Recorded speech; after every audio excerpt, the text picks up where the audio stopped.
You're about to listen to TADPOG, Tyler and Dave Play Old Games. It's a comedy video game podcast. We would like to stress that the hosts are not experts and are really just very crass commentators. Seriously, this is an explicit podcast that happens to talk about video games sometimes. So please enjoy this pretty okay podcast with Tyler and Dave.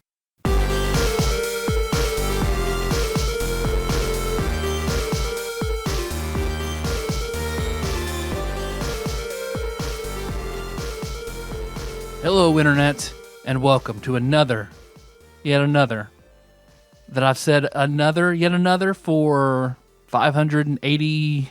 6? I don't know what episode this is. I don't even know. We've been doing this a long time. A lot. I guess I only said it on the first episode. That was welcome. So, first one. Did you say another on? I'm surely not. On the second? Surely not. I bet I did. I bet I said on the second one. Maybe. Yet another? That's still when I had a script. Did you so say I yet don't know, the first? Maybe. We have a script. This is all scripted. Highly scripted. Every bit of this. We're incredible actors. I'll pull back the curtain for a minute. Yeah, this is all. No, we're really bad. We're great actors. We're horrible writers. Our scripts are shitty. It's like when people listen to it, they're like, is this all off the top of their head? Why do they write so many ums and uhs and pauses into their dialogue? Yeah. See, that's why we're really good actors. Because we're natural, man. I bet you thought we were doing this, off the cuff for all those years. Accidental racial slurs. Why did they write those in? Yeah, well. So, TADPOG, Tyler and Dave Play Old Games. On this show, we talk about retro video games. Typically one episode or one game per episode with a focus. We kind of do that. We go all over the place. Because we still want it to be fun for us, and we don't just like dry game talk. If you like that... I do. I like that. You like just straight to the point, dry game talk? I like a little bit of personality in there. I'm not saying that's what I want to do, but a lot of times, there are several shows that I listen to that is like that. And it's like, I get it where it's like, the argument against that is, you can just look this stuff up online and read it. You know what I mean? Mm-hmm. But I will listen to it at work or when I'm driving, in situations where it's like, I'm not going to read. And it's like, I don't know. I'll listen to, there's a show that I listen to for gaming news. And it's like, that's all very dry. I mean, there's a little bit of humor in it, but it's not they don't go on a lot of tangents and stuff. Like we do. We do. So if you saw the episode title, Rocko's, what's the title of this game? Rocko's Modern Life. Rocko's Modern Life. Spunky's Dangerous Day. Thank you. Okay. If you saw that, we're like, oh yeah, I want some good, solid. Yeah, it'll be there. But there's solid what? A bunch of solid game talk. Game talk. Okay. Game talk. Okay. That'll be here, but that's also not us. That's not laser focus talking about the game. And if you're a long time listener and you were like, why are these two talking about this way? The reason is because as far as the growth of the show, we've covered all of the best Super Nintendo games. It's a long time ago because we did IGN's top 100 Super Nintendo games at the beginning of this podcast. So you could say this is the worst way to do this, is how we're going about it. But the good news is we have a backlog of games that you've heard of. Yep. But back to why the hell we're doing this, it's because we realize that at this point, the only way that new listeners are going to find us is either you, the longtime listener, bring your friends into the fold, or we talk about a game that has some kind of tie-in. People might search for. Yeah, someone might. There are... No one's searching for Wild Snake. No, but they might search for Rocko's Modern Life. Right, exactly, because there are more Rocko's Modern Life fans than there are... A little bit. Wild Snake fans. just slightly. I mean, I thought Wild Snake was a band until we actually did the episode on it. So yeah, that's the breakdown. That's what we do. So right now, since we've done various lists of retro video games, so now we cobble together our own dark chaotic god we call the randomizer, right. And it randomly picks games from Wikipedia's list of Super Nintendo games. Not a and wholesome that's guy. how we do them. Not. I mean, we made him dark, chaotic, and gross because that's all that's left. That's all that's left. He can be built up. Yeah. He's the Frankenstein of all the worst parts. This is like if this podcast were a Final Fantasy game, it's actually the beginning of the game where all the crystals are broken. yeah. But we're still having. I'm still having a good time. We have doing fun this. with it. Yeah. And I think like I need some personality to the show, otherwise I'm not going to have fun with it. So No, like, totally. No. I'm totally with you. I definitely do not want to do a dry games talk show. I just enjoy listening. I also enjoy listening to shows similar to ours, where it's like, we don't really know. We're just kind of like doing we're this just people thing. who enjoy this. Right. That's yeah. it. And I think that's fine. I mean, I think that's where we live, and I think that's where we would do best. You know, if we did like a dry show, it would be a fucking horrible. It would be horrible. It would be unlistenable because we don't know anything. Yeah. And also that's just not our personalities either. That's true. It's more mine than it is yours, but it's definitely you're still right. It's not our personalities. And I feed off of your personality. I mean, like, you know, like and I don't know if it's just me feeding off your personality or if it's just like that we've been friends for so long that like I interact with you differently than I interact with anyone. You know what I mean? But I guess that's probably it's everything. That's probably it's everything. All of it put together. It's like gummy berry juice that we used to make when we were kids. They just pour everything in one pot. I feel vulnerable. Spit in it just a little bit, and that's it. Gummy berry juice. I feel vulnerable. Can we restart this? This is perfect. No. That's good. You got to show your soft yellow underbelly that attracts the predators. That's all I am. I'm made entirely of soft underbelly. Nothing else, man. I honestly don't know how I've survived this long, physically or psychologically. I have just one big, giant yellow underbelly. At least it's not a seedy underbelly. Yeah, it's true. You don't have any seeds. It's just yellow. Just soft, smooth yellow underbelly. Right, it is. I'm just a smooth boy. Like a real Uncle Fester type of vulnerability. Yeah, right. Well, I'm like one part Rocko to 4 parts Doug, essentially. Oh, okay. All right. So then I guess I'm Skeeter and Heffer. So if you want to be, you can be whoever you want, man. Are we doing Halloween costumes? Is that what you're saying? We could. Well, yes, we could. This will be our last show before Halloween. I know this is our spooky. This is our spectacular. I didn't even realize that. That's how busy work has been in like the last like several days for me. Have just been like, fuck. Yeah. So, yeah, I had to come in here and blow off. I don't often let the negative bog me down, but I had to. As soon as I walked in the house, like, did you kick a 12 pack of Coke Zero around? Melissa's like, "Hey, how are you?" I walk out here. "Hey, man, how are you?" All right, let's do a podcast then. I like it.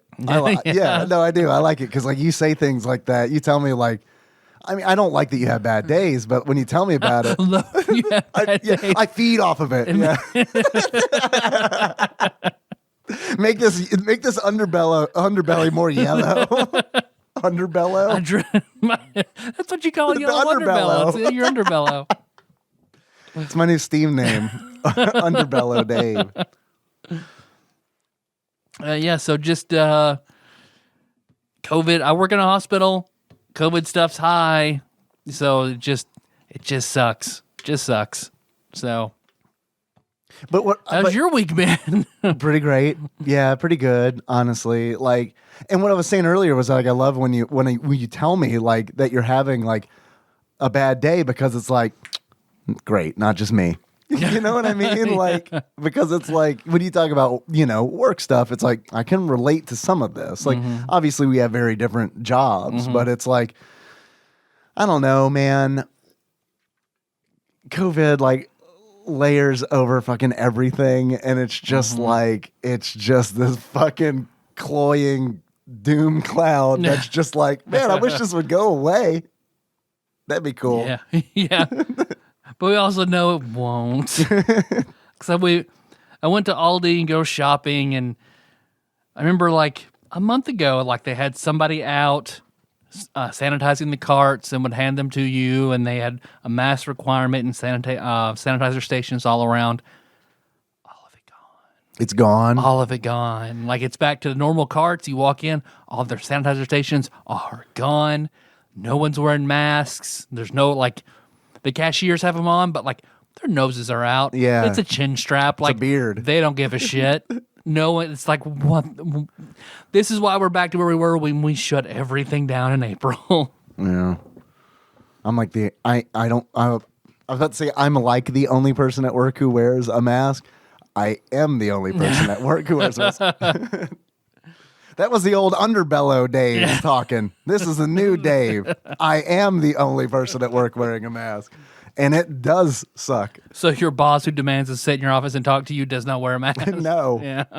But he does tell me that I am doing the right thing. And it's like, well, why don't you also do the right thing? We don't both have to be doing the right thing. As long as you're doing the right thing, then I'm safe. We're good. So thank you. Thanks for your service. So earlier when you asked how my week was, and I said good. No, I mean, a Dave good is like Dave. It was, yeah. It's a whole nother metric. It was a Dave. Pretty good. Is that a regular good or a Dave good? Yeah, it's a Dave good, but like a lot of it's because I did some retail therapy. I bought a bunch of Super Nintendo games that I shouldn't have. Good. Because it's like what's great is like and I told Nikki this. I was like, I got Super Punch Out from Tyler because you gave me that for my birthday, and it's like it felt so good to get the Super Nintendo game because I haven't bought one, dude. Like since I bought like Phil had like some real good deals on some games he was selling. I bought like Zombies Ate My Neighbors from him, but like before that, it's like, dude, it had been months since I've like added anything to the collection. No, haven't chased this dragon in forever. Right? Exactly. Tyler's my pusher. Just give me a hint. But you give me like, no, and this is a good thing because it's like, well, I mean, you be the judge. You be the judge. But it's like, so I held that Super Punch out. I'm like, man, this feels good. I was like, I need to get back into this. So one night I got way sideways and bought a shitload of Super Nintendo games. And then, like good deals on them? Or you just kind of like, yeah, I want that. All right, that's fair. It was a little bit like that, yeah. No, they weren't like typical like Dave style, like, I'm not buying this unless it is 15% under what price starting says. It was like $2 over, fine, bought. You know? Yeah, that's all right. I would do the same thing. And every time I hit that bot, I was like, man, that felt good, man. Oh, man. I'm a powerful underbellow. That's like that morphine thing at the hospital every click. So what's also fun about doing it when I got sideways was I got surprised a lot. What came in the middle? Kirby's Avalanche. All right. All right. Sort of. Yeah, I didn't go crazy. Like, I wasn't sideways enough where I was like, Shadowrun, yep. Hagane, fuck. Fuck. Henry's not going to college. How about Henry, Hagane? you better get scholarships. Yeah, don't worry. We're working on that. We are working on that. His rainbow's full, by the way. He got them sight words on lock. So, I also got a... We're going to train you in the art of seduction so you can find an heiress, Henry. I've bought too many Super Nintendo games. Henry, we're actually going to build your house out of Super Nintendo cartridges. Because we were unable to afford any other building materials. Yeah. And also, I did not spend enough time with you because I was, playing Super Nintendo games. So you don't know how to live. And then going to talk about Super Nintendo games. I also got this. This came in the mail today. I'm super excited about this. So I brought it over because it's like I went home for a couple minutes, grabbed my bag. This was in the mail and brought it over just so I could like check it out while we were setting up. It is a GCHD. It's a GameCube. It output. You plug it into the back of a GameCube, and it converts the signal to HDMI. Oh shit! Yeah, so it's. I got it because I also ordered a. So what had happened was, I also ordered a GameCube. SD card optical drive replacement. So I'll open the GameCube out, take the optical drive out, and replace it with, like a board that has an SD card slot on it. So I can load up all my legally backed up games and put them on that SD card and then play them off of that. Original hardware. Play it on original hardware. So that's pretty sweet. I'm excited for that. Paper Mario, that's in your door. Oh, yeah. Yeah. So, which I totally own, so I could just play it anyway if I wanted to. But now I can play it on an SD card. I think my brother has my copy of it. Because as soon as we bought Paper Mario, I was like, I want to keep this train running. I bought Thousand Year Door. Yeah. And it's been over Ryan's house. Sure. No, I get it. No, I do that. I do that shit too. Like, I streamed Phantasmagoria like months ago when we did the episode on Phantasmagoria, and I was like, dude, I want to stream all of the FMV action games that are in existence. And then Grim bought me Phantasmagoria too, and I was like, all right, I guess I'm back to just doing Super Nintendo games because it's like the reality of it is, like, as much as I'd love to stream more than once a week, it's like, that's it. It's hard to do. That's my threshold right now, and at least at the moment. Yeah. So, but maybe one day, soon, hopefully, because the FMV, like, those streams are really fun because the game does all the heavy lifting. Yeah, Phantasmagoria was a very good stream to watch you do. It was fun. It was fun to do. And thank you. Well, Rocko's Modern Life. Rocko's Modern Life. Rocko's Modern Life. So, well, before we get to that, let's tangent again. So before Rocko's Modern Life, because all of my kids, they all fucking love the Travis Scott meal at McDonald's. The Travis Scott meal? What's that? I mean, this shows how out of touch I am. I don't really know who Travis Scott is. It shows how out of touch I am. You know him and I don't. I think he's a rapper. All right. But like, we don't know yet. I'm going to look him up. But it's like this Travis Scott meal at McDonald's was fucking huge. Is it on the menu? Huge. Yeah, like you'll see it's on the menu? You'll see at the bottom, whatever, the Travis Scott meal. It's like, dude, if he's sponsored by McDonald's, it's like a Big Mac. That good. He's not that sure if like McDonald's has his back. Right. I mean, like, that's not like a gun company or anything. I listen to a very specific kind of rap, and it's not Travis Scott. Yeah, American rapper. Yeah. There you go. Man, I couldn't, if you showed me his photograph, I wouldn't have recognized him. I wouldn't have either. I have no idea. I'm so damn old. But like, I don't know, Coolio? What's his tattoo? Did Coolio shave? Well, I'm surprised that the McDonald's in Kentucky serve his meal, because look at his neck tattoo. Look, you can't see it from here, but it says Duke. Fuck that. This Christian Leitner loving rapper. God. Oh, all of his raps are about Leitner. I don't know if you knew that. Every single one of them. All the old school rappers talked about Monica Lewinsky. He talks about Christian Leitner. But I remember like the Travis Scott meal, like just crushed everything else. Like that's all everybody got. So stuff all the kids would refuse to try. Suddenly that's all they fucking wanted. Let's go to McDonald's and get Travis Scott meals. And it's kind of like, it was a trap because it's a medium. So when they'd want to go to a large, it goes from like $6 to $10. So like, we learned that mistake. No, you have to get the medium Travis Scott meal if you want this.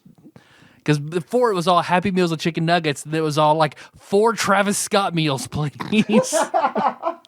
So you went from 4 Happy Meals to 4 Travis Scott. Yeah. So you went from like $16 to $40. Yeah, exactly. And like, but apparently, like, it just like was by far and away no like more McDonald's. This amazing promotion that like, yeah, even the picture, like the Travis Scott meal, I think it's like a quarter pounder with bacon, mustard and pickles, fries, and a Sprite. Travis Scott meal. That's all that it is? Yeah. Yeah, that's all it is. It's all the same shit you could get any other day. How much of this is going to Travis Scott? You slap Travis Scott on it. It's like, it just, they couldn't keep them in stock. That's all that it is. That's all it is. It's nothing special. It's just... And it's $10 for a large. Yeah, it's if you want to upgrade to what you would normally get at McDonald's, because we all get the large shit at McDonald's. Yeah, then it's like super expensive. Well, see, I get the medium stuff, and I feel real good about it, which is like I shouldn't, you know. But it's like I'm eating consciously at McDonald's. Right, exactly. So they just came out with another one. Can't remember what it is. But Scott Travis. It is. It's something. It's another T name, I think. But that made me think, like, if we were to get our own Terry Bogard, the Terry Bogard meal. That's the Burger. They have that at Burger King. It's 5 chicken fingers and Band-Aids and blood dipping sauce. It's just ketchup served in a trucker hat. I'm out, man. I can't with the ketchup, but. Ketchup as blood or ketchup on just ketchup fast on food? Like, chicken fingers. Oh, you gotta have like honey mustard or what's your dip? The spicy mustard. Yeah. Okay. And like McDonald's knows what's up because they are like, oh yeah, we know our chicken nuggets suck, so like we're gonna make some really good sauce, some really addicting sauce, and it's like because that's their sauce game's on point, man. The chicken not so good. Yeah. But it's fine because it's like I'll dip makes up for it. I'll dip fried cardboard in that sauce and eat it, which is essentially probably what I'm eating. So I was trying to look up Scott, who is known only for his career for being tied to some famous ladies. He's the father of Kylie Jenner's baby. Oh, okay. Briefly in a relationship with Rihanna. Oh, may not be the most family-friendly musician around, but he sure is selling a lot of burgers. Well, I know the women that he's been involved with. So what? It's a quarter pounder with cheese, bacon, lettuce, a Sprite, fries, and barbecue sauce. Supposedly Scott's go-to McDonald's order, selling for $6, has been so popular it's causing ingredient shortages nationwide. I don't know if I'm more concerned that I didn't know who he was or that I didn't know that this was a thing at McDonald's because clearly it is like super popular. Yeah. I don't go out, man, like at all. Nikki does, and I don't. You go home and get mad at her. Why did you not tell me? Travis Scott? I get the name wrong. Travis Glott has a fucking meal? You didn't tell me? I want his meal! I don't care if they don't have it anymore. They have the stuff laying around. Go get me one. I'm shouting at her from inside of a fort made out of Super Nintendo cartridges. And I've got like one of those grabber arms, you know what I'm talking about? Like I wash myself with a rag on a stick, like one of those. Just clipping at her angrily. I will take it through the slot. Feed me the Travis Scott meal through the slot, through the feeding slot, not that slot. That's the kissing slot. So if you were to get your own McDonald's meal, what would your McDonald's meal be? Oh, I see. Like if there was the Dave Moore. What's the Dave Moore meal? The Dave Moore meal would be 6 chicken McNuggets, spicy mustard, and a Diet Coke because they don't have Coke Zero. And that would be it. And I charge $12 for it.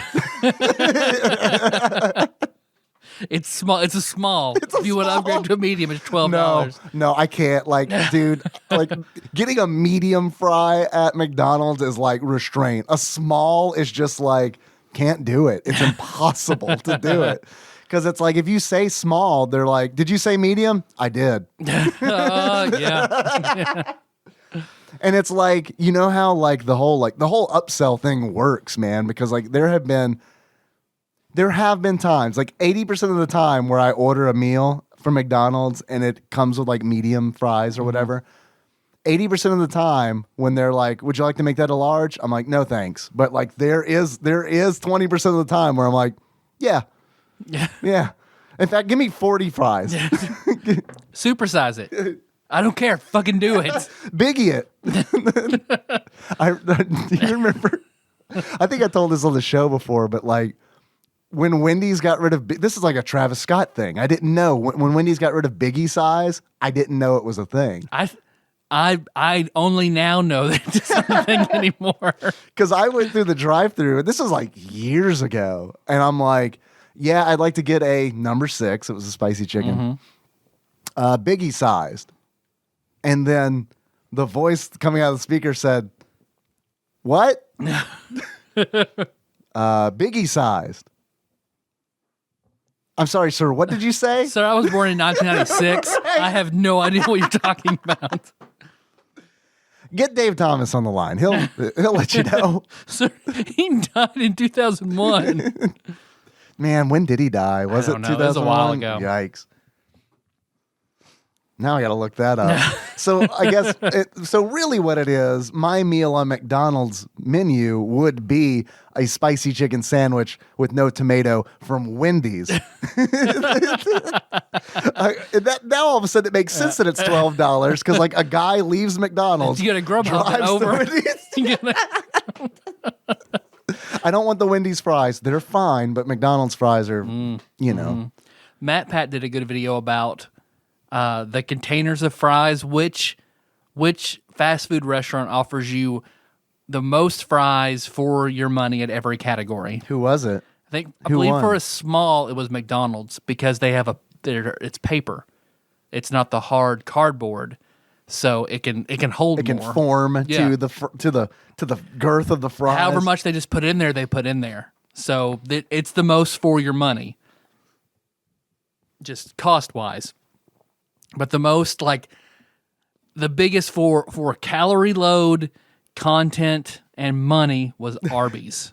The Arby's curly fry. The curly fries. You could, because of their shape, you can fit more fry in their container. Something about the shape of their container. It was a good video, but what's their container shaped like? Like McDonald's was like the a goldfish worst. bowl. Yeah. A cowboy hat. Like, wasn't there like a fast food place that did like for like a promotion or whatever? Didn't they do like NFL helmets or something that were like turned over? Like, am I crazy or did that happen? I don't know. If it happened, it'll be in the show notes. If it didn't happen, I'll be in my SNES cartridge for it. Try to sell the idea to somebody. I'm going to congratulate you because Dave Thomas, American businessman, founder of Wendy's, died in January of 2002. So like close. you were early January, January 8th of 2002. So close, so close to knowing when someone died. I'm so proud of you. You're almost good at guessing when people died. Well, on a scale of like 1 to 10, you're like a 9. That's real close, man. You missed it by 9 days. Fuck you, Dave Thomas. How good got it. Fuck you, Dave Thomas, wanting to have one last New Year's. Just kidding. I respect you, ghost of Dave Thomas. They like the square burger. The meat hangs over the bun. It never gets old. So what would your menu item be? It would have to be. What would the Tyler? I don't let myself eat like this anymore, but it'd have to be my most gluttonous meal that I've gotten at McDonald's, which would be something called a McKinley Mac. So I've heard of the McKinley Mac. A Big Mac, only you substitute quarter-pound patties for the regular hamburger patties. And then, of course, a large fry. You want to be healthy, so a fillet of fish. Okay, have a fillet of fish sandwich, so some variety. Is it on the side or is it part of the? It's part of the meal. Okay, all right. The McKinley Mac, the large fry, the fillet of fish, and a large unsweet tea because you're not. That'd be unreasonable. You're not a monster, right? I mean, to be fair, like sweet tea from McDonald's, like it makes me sick. Can fuel makes me sick. 80 hummingbirds because like it's basically just sugar nectar. Yeah, brown sugar nectar. So is the McKinley Mac, is it named after our 25th U.S. President, William McKinley? That or Mount McKinley, which also may be named after him. So I don't know. Or the rapper, Tony McKinley. Tony, probably. McDonald's is on that streak, so probably. Which Kardashian did he marry? Are there any left? We have to go back. Rob?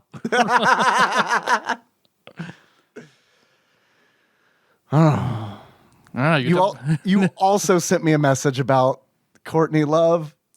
Oh, something I did not know. Because you were like, for the show, Courtney Love. Which, by the way, you sent me these on Sunday while I was streaming, and I had my phone on D&D. So afterwards, when I got done streaming, I got super embarrassed because I turned my phone off of D&D and I got 2 messages from you. I was like, oh shit, Tyler's up. So I start typing back like, hey man, I didn't know you were up. I know you were up. And then I was like, I realized that after I sent like 2 messages, I'm like, oh, you're probably asleep. And I just took my phone off of D&D and I got the messages. I don't get a lot of text messages. No, because Melissa and we were just sitting there watching. We were eating and watching YouTube, and Were you eating in bed? She had stepped away. No, we were at the desktop on the table. Damn it! Yeah, no post sex eating oatmeal cream pies and damn it and zebra cakes. But she had just stepped away, and she used to watch the Anna Nicole show all the time. Oh, I forgot about that. Yeah, I saw an episode of that. I knew a lot of people who loved to watch it though. I dated a girl who liked to watch it. So what was it? Sorry, what was it? Jessica Simpson show that I also forgot about until right now. Oh shit! For her and Nick Lachey. Yeah, stay out of it, Nick Lachey. Newlyweds. It's like they had just gotten married and then they're together and it's awful and they got a divorce. Yeah, Chicken of the Sea, right? That was that whole thing, right? Or was it? Man, I forgot about that. Or was it Buffalo Chicken? Something about chicken and food. It was tuna fish, and it was like the chicken of the sea. And she was very confused by it. Okay. That's why Nick Lachey was like, she was like sexual napalm, just addicting. And then they got divorced. I mean, I'd buy it. The only episode of that show I remember vividly is one where like it's Derby Day. And Nick and his friends, I guess it might have been 98 Degrees. I don't know. Maybe he has other friends besides his bandmates. Probably not. But they get up. The 98 Degrees of Nick Lachey. And they just start drinking beer all day on the show. And Jessica's very upset by the amount of beer they're drinking at 9 in the morning. Only part I remember. Babe, it's Derby Day. It's Derby. Yeah, come on. It's Derby Day. Everybody drinks all the beers at Derby Day. It's not every day at the 98 Degrees. The rest of 98 Degrees shows up and we drink beer all day. That's every Saturday day. Well, that's 98 Degrees Day. Of course we do it on 98 Degrees Day. We do it every time the temperature hits 98 degrees. It's in their contract. That was he was in that band, right? Yes. Okay. Yes. He's basically the front man of 98 Degrees. Because I really don't know. Didn't they come to Paducah like in the late 90s? I want to say they did. I want to say they really did. I think that they did. It was like 90 Degrees in O-Town or some shit. Yeah. Yep. Speaking of O-Town, that's where Rocko lives. And Fuck you, Travis Scott. 90 Degrees, O-Town. So anyway, right, the other text message that you sent me while my phone was on D&D involved Courtney Love, and let me get to the Anna Nicole one first. Oh, right. Sorry. So we were just watching random whatever videos on SNL, and I saw one come up where Amy Poehler is doing a Anna Nicole impression. So I clicked on it. It was like the Trainwreck Awards, and Amy Poehler does a fantastic Anna Nicole, and it's. Her and Maya Rudolph. Maya Rudolph is Diana Ross, and they come out and they're talking about all the train wrecks of that year. And the person who wins is Courtney Love for breastfeeding that guy in a Wendy's. So I was like, Melissa and I were both like, I pulled her over. Look at her Anna Nicole impression. It's very good. We watched the rest of it, and we looked at each other like, what did Courtney Love do in a Wendy's? So then I pulled it up. So this is something that happened like 2004. I had no idea. Yeah. Thankfully, Dave Thomas was not around to see it. He was 3 years in the grave. He would have murdered Courtney Love. Because apparently she just walked into she was there to get food at Wendy's and was just taking up her top, flashing everybody their pictures of her, just like flashing everybody at Wendy's. I'm sure everyone's enjoying it. And there's this one like hobo guy who just sucks on her tit for a while. They got a picture of her looking like she's like, oh, shocked by this dude just has a mouthful of Courtney Love's titty. Like, oh shit. How sure are you that this girl murdered Kurt Cobain? I'm sucking on a titty. Allegedly. No, I saw the picture. No, the Kurt Cobain bit. Oh. Allegedly. I mean, we're pretty big. No. He sucked on her titty. Maybe that man was possessed by Kurt Cobain. And only in the reference of Courtney Love and getting sucked on will I say titty. Because it's funny in that circumstance. Otherwise, you'll never hear me say titty. Yeah, I know you're not a fan. Not a fan, but like, he sucked Courtney Love's titty. It's pretty good. That's okay. Well, I mean, like, let's be real. All due respect to Courtney Love, but she got titties, you know? Like, she doesn't have breasts, you know? Like, those are titties. No, they're getting to be breasts now.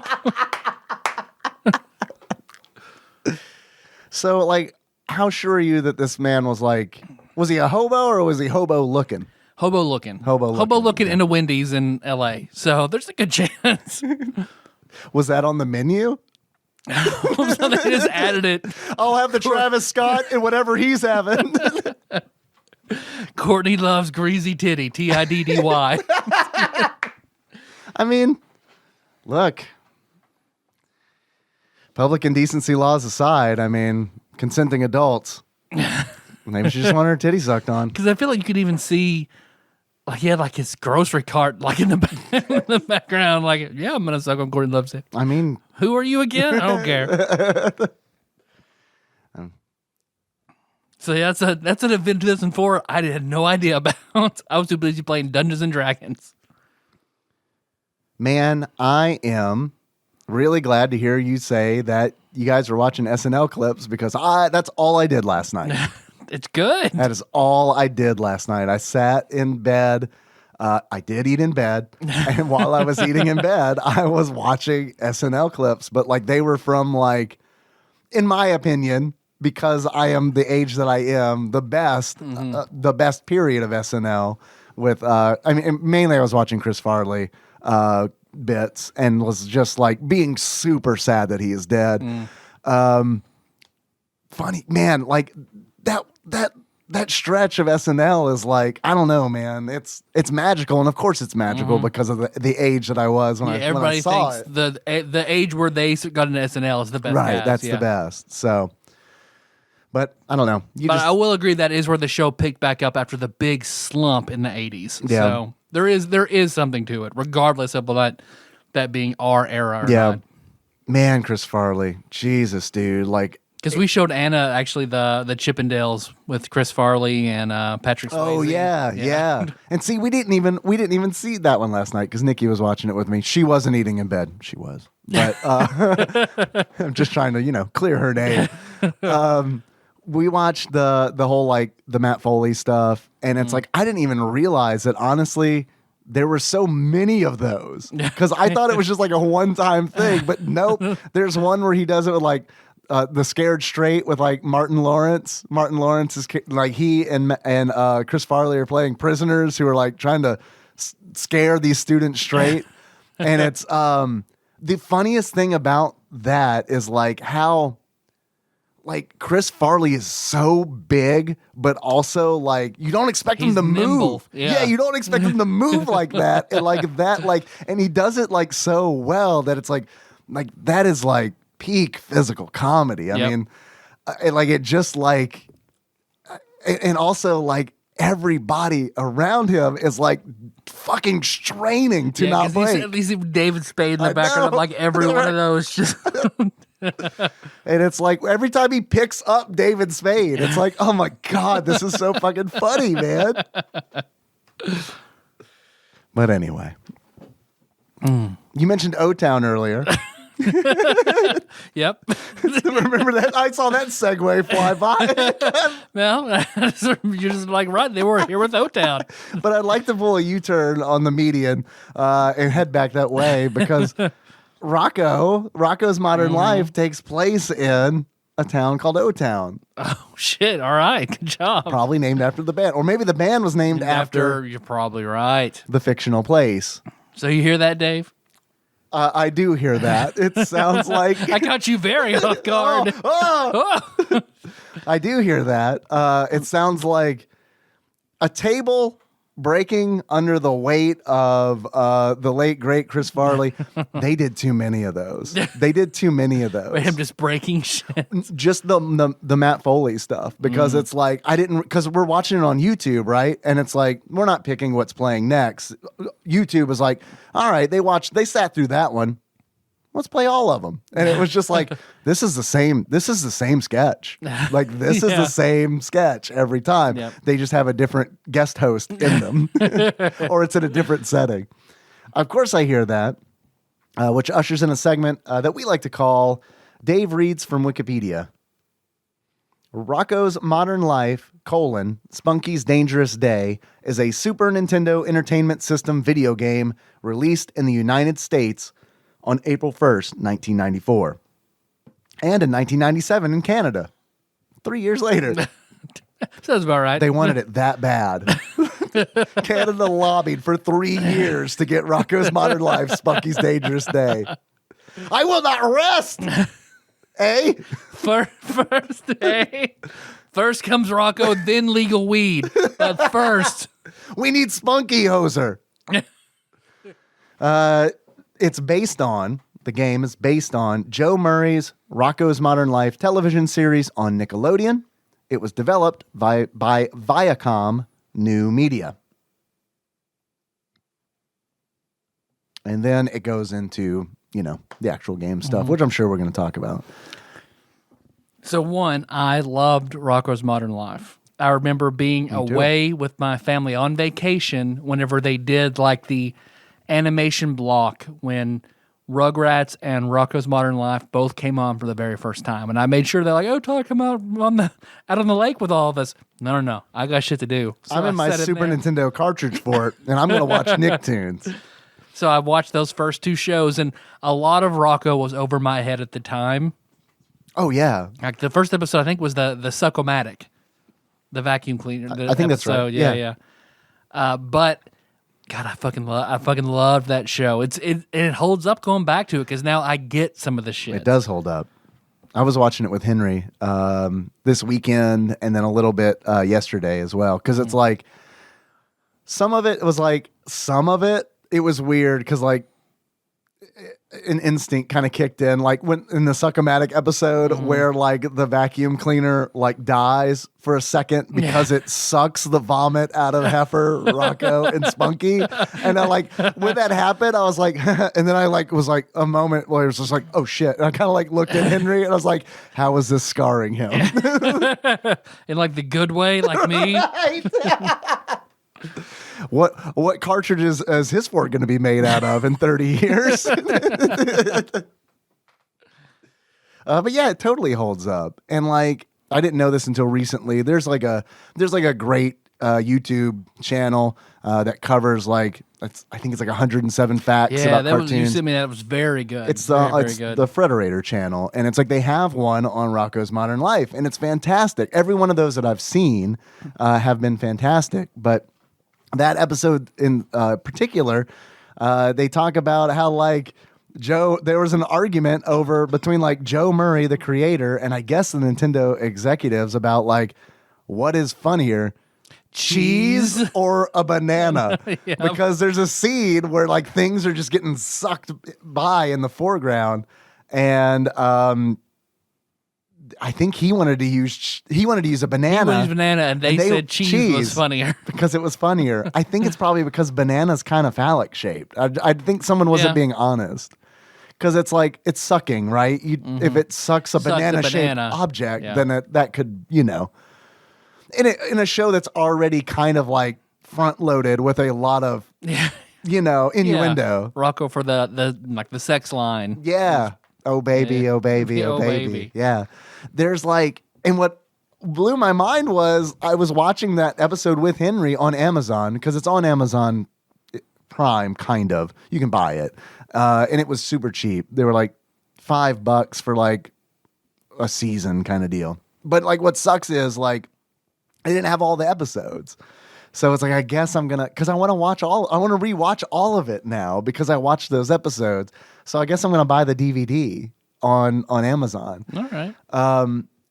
But like in that episode, in the Suck-O-Matic episode, cheese and a banana goes by because I saw it after I watched that Frederator video, and I was like, what the fuck, man? Was I lied to? Or like they're like, okay, it's going on Amazon. Put the banana back in. Amazon can handle the banana joke. Have you seen this whole thing that Starbucks is doing in China and in select locations in the U.S., like cheese coffee? No, what is cheese? Is it coffee just with cheese in it? Or It's like a cream cheese whip that goes on top of coffee. So dairy is not a staple in the Chinese diet. So now it's becoming trendy over there. So like they have it on everything, including cheese coffee. So it's this very strange looking. They say when I found out it was cream cheese, I was like, okay, right, that's I would a little try different than like a slice of pepper jack. Yeah, it's like the Parmesan sprinkles in your black coffee. Yeah, right.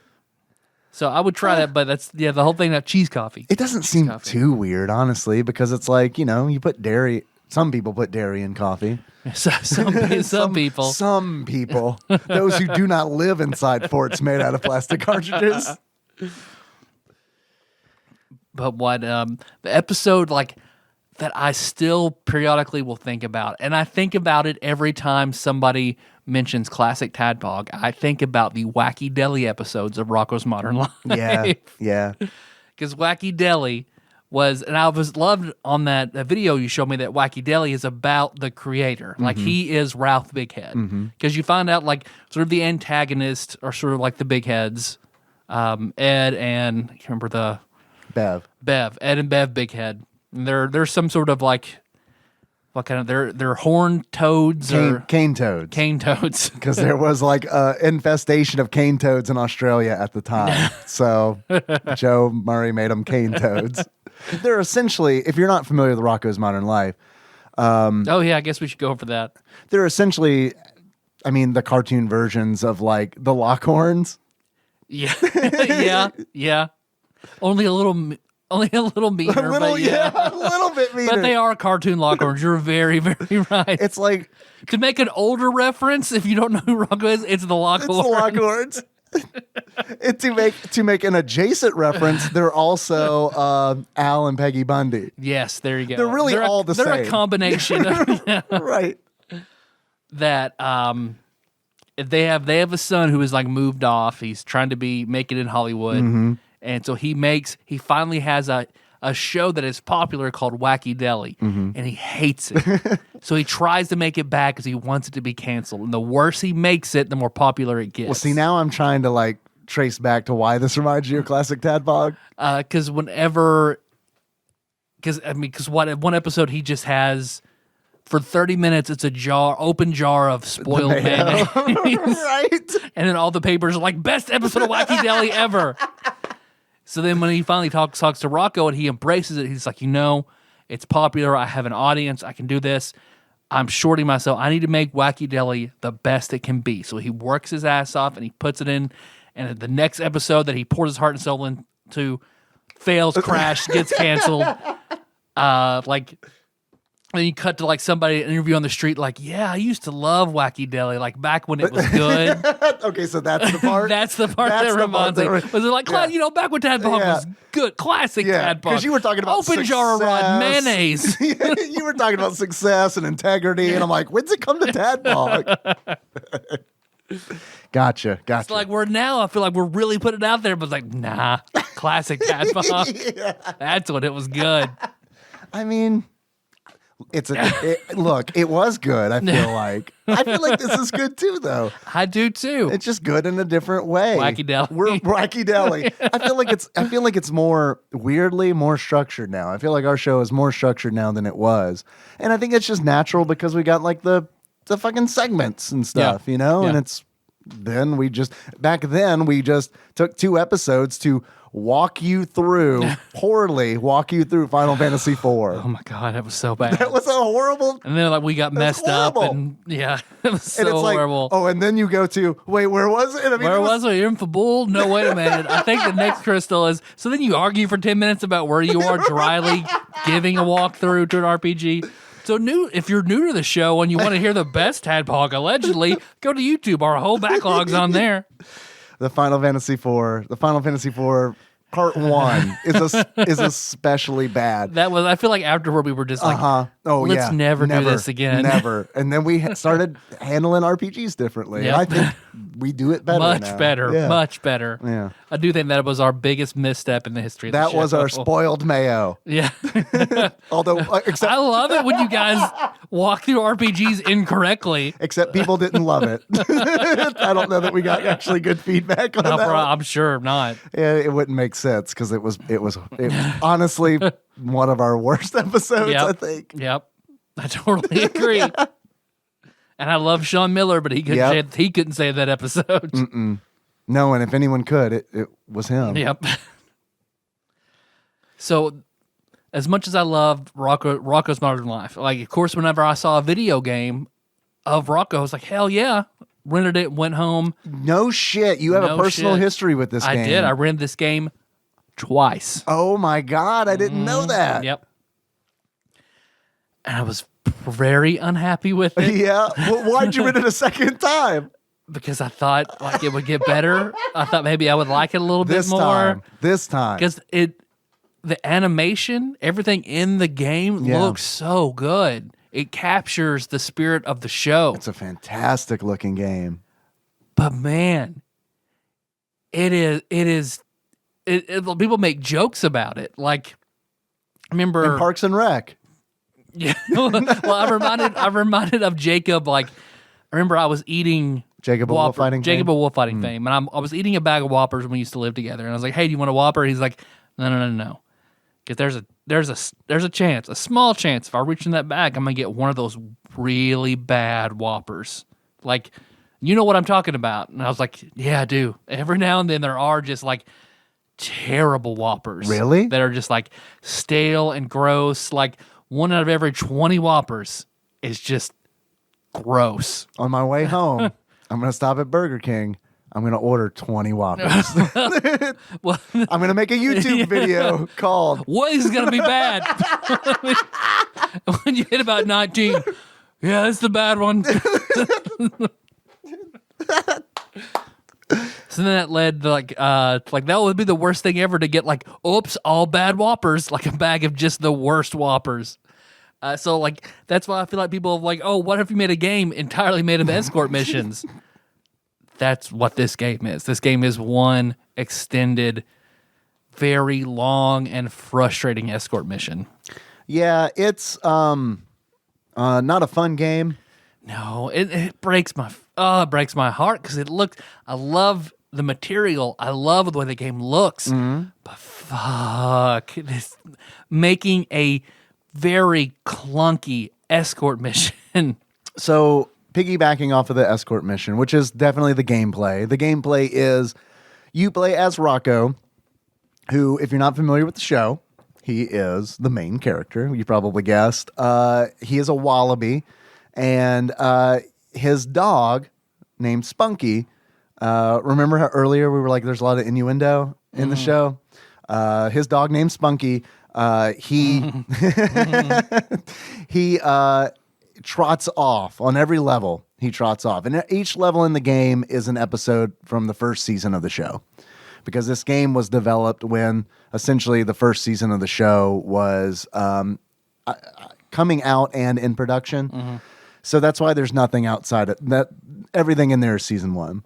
And so you play as Rocko, you control Rocko, mm-hmm. but really the focus is on Spunky because Spunky moves on his own. He's kind of like a lemming. I'm trying to like reach for like points of reference. It is Lemmings, Krusty's Funhouse-esque where it's just Spunky and he's walking forward. Right. And Spunky will take damage from enemies. Like Rocko's invincible. Rocko is invincible. If he gets hit by an enemy or some kind of trap or something, mm-hmm. It will slow him down. Like there's some stun, mm-hmm. Which is horrible because the whole thing is like you got to get. There's a ton of very precise shit with Spunky. So yeah, if you get hit, and he'll just walk off and die. Right. So. Or he'll slowly die because mm-hmm. He does have a lot of health. He has a lot of health, and there's no, as far as I could tell, there are no instant kills. Like there's nothing in the game that will can't like drop an instantly acid and kill him. Spunky, which is good. I never got that far to really tell you for certain. Yeah, I got to the 4th level, which is the last level, or the 4th world, which is the last world. Because there are 16 levels? Yeah, because each world has 4 levels to it. So the object of the game is to get Spunky to the end of each level. To the golden fire hydrant. The golden fire hydrant, yes. And there's 1 checkpoint per level and a password system. At least 1 checkpoint per level, yeah. And there is a password system that you get at the end of each world. So, okay, I feel like these are all good things. And a lot of my feelings about this game relate very closely to a game that we've already done an episode on called Eek the Cat, which also came out, I think, in the same year. I think it was like 1993. Also featured a cartoon character, Eek the Cat. And in my opinion, Eek the Cat was damn near unplayable. Yep. It didn't have the redeeming quality of looking good that Rocko's Modern Life has. Because Eek the Cat, I don't even remember, but like Eek the Cat is like a very dark. I've repressed most of it. Yeah, good. I mean, yeah. Years later in therapy, it'll come out, I'm sure. But Eek the Cat was like hard to play because it was so dark. It was like they put a 50% gray filter over it. Like it was so dark. It was just like Eek was walking through like he was on Schindler's List. Like it was very dark. What's even the point, man? It's just Eek sitting there smoking a cigarette. Just get to the end of the level or don't. We're all gonna die anyway. Yeah. What are you doing this for, man? Right. Do you not have like someone you love in the next room you could go spend some time with before they're gone? I want that game. I want the Doki Doki Literature Club of Eek the Cat. It's what I want. I want to be playing Eek the Cat, and then all of a sudden it's like, wait a minute, this game is manipulating me. But Eek the Cat, the video game, had the same premise as... See, now I want a Doki Doki type dark dating simulator, only it's all the cartoon cats from the 90s. So DJ Scat Cat? DJ Scat Cat, Garfield, Heathcliff, Eek. Garfield, Heathcliff, Eek, DJ Scat Cat. Oh man, there are so many more that we can name, right? Yeah, hope so. You got a lot of paths in this game. Yeah. Furball from Tiny Toons. Yes, nice. I feel like that's a stretch already. He's the most cat-like of the cats, which makes his path to sex kind of more dark, but it's fine. He is unlucky.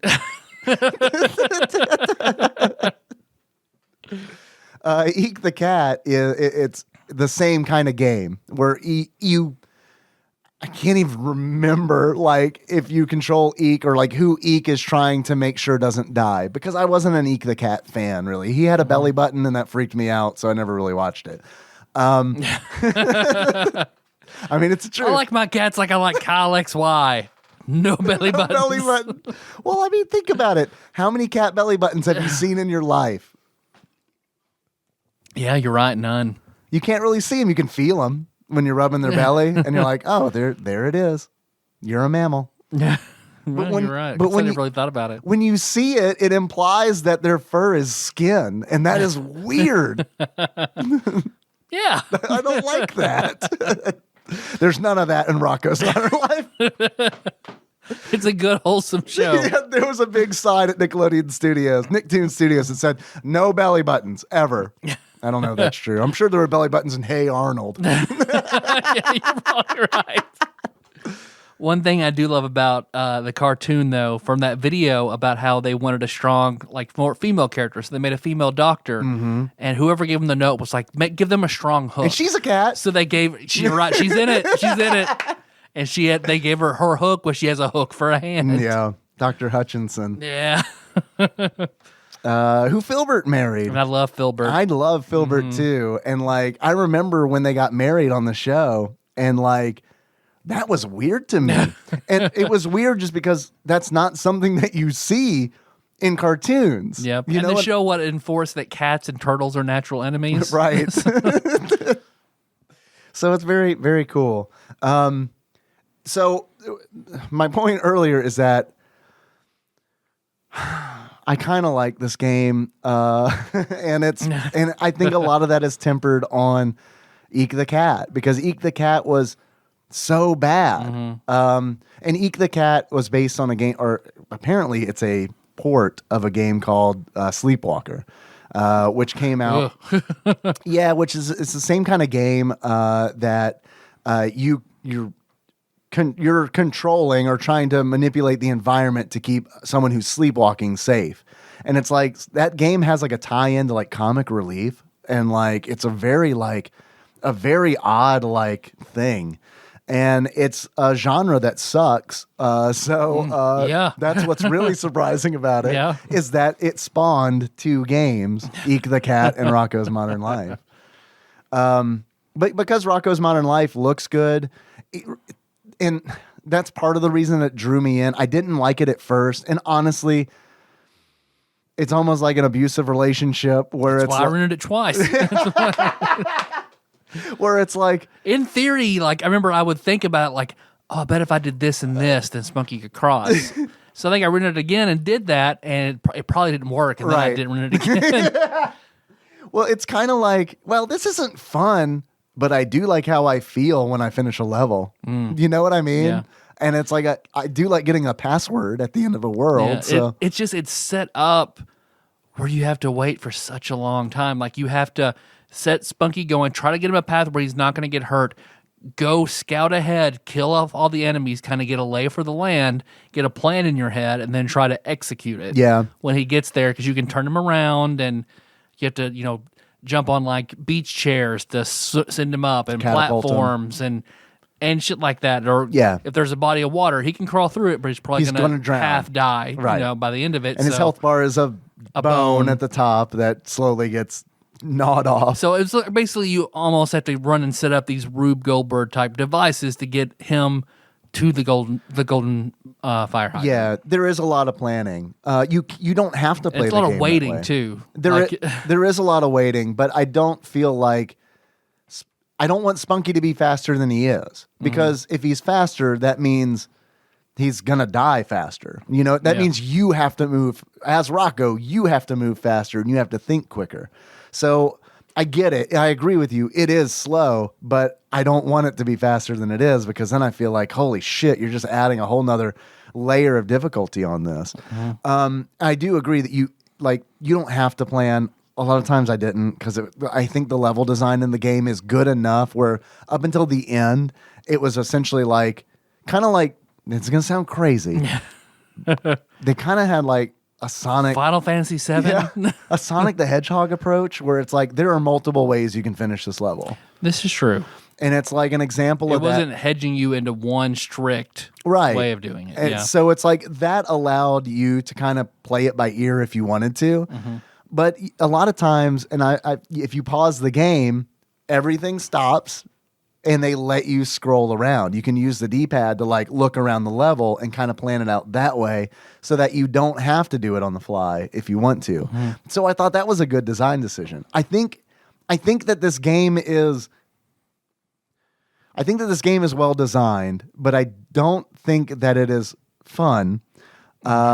It's a very well designed guillotine. Like it still kills people, but it does it well. Right. Well, but it's also it's not fun to use.